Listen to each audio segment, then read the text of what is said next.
కాకుండా ఆయన సౌండ్ వినేద్దాం ఇప్పుడు. సో కాలభైరవ గారిని మాట్లాడాల్సిందిగా కోరుకుంటున్నాం. థ్యాంక్ యూ గీత గారు. అందరికీ నమస్కారం అండి.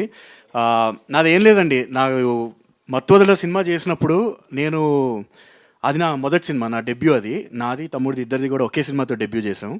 ఆ సినిమాకి పనిచేస్తున్నప్పుడు ఇంకా అంటే ఆ ఎగ్జైట్మెంట్ కానీ ఆ ఎనర్జీ కానీ ఆ దట్ ఫీలింగ్ వెన్ ఒక ఇది ఇప్పుడు జనాలు చూసినప్పుడు ఇది ఎలా ఎంజాయ్ చేస్తారు, ఈ సీన్కి ఎలా రియాక్ట్ అవుతారు, ఇది ఎలా చూస్తారు అని మేము ఏదైతే ప్రతిదీ ఉత్సాహంగా చేసాము, సేమ్ అదే 5 years తర్వాత దీన్ని పనిచేస్తుంటే ఎగ్జాక్ట్ సేమ్ ఎక్స్పీరియన్స్ రీక్రియేట్ అయిందండి.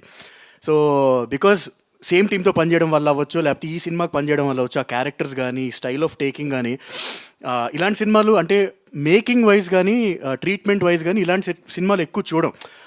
అంటే ఎగ్జాక్ట్గా ఈ స్టైల్ ఆఫ్ టేకింగ్ అంటే ఇది ఇచ్చే ఎక్స్పీరియన్స్ కానీ. సో 5 years తర్వాత సేమ్ అదే ఫీలింగ్ మళ్ళీ రిపీట్ అవ్వడం మాకు చాలా చాలా ఎగ్జైటెడ్గా ఉంది. అండ్ ఒకటే చెప్తానండి, ఫస్ట్ పార్ట్కి మీ అందరికీ తెలుసు థియేటర్స్లో చాలా మంచి రెస్పాన్స్ వచ్చింది. అండ్ ఓటీటీలో వచ్చినప్పుడు and if not more almost అంటే అంతే రెస్పాన్స్ వచ్చింది ఓటీటీలో కూడా. బికాస్ చాలామంది థియేటర్లో మిస్ అయిన వాళ్ళు ఓటీటీలో చూసి అరే థియేటర్లో చూసుకుంటే ఇంకా బాగుండేది కదా ఇలాంటి సినిమా, అసలు గ్యాంగ్తో కలిసి చూడాలి కదా ఇలాంటి సినిమా అని చాలామంది ఫీల్ అయ్యారు. అండ్ ఇఫ్ నాట్ మోర్ ఎక్కువ మంది అక్కడ చూశారు.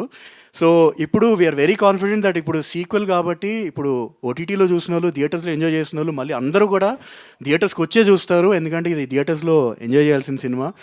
And we're very very very very very looking forward for September 13th.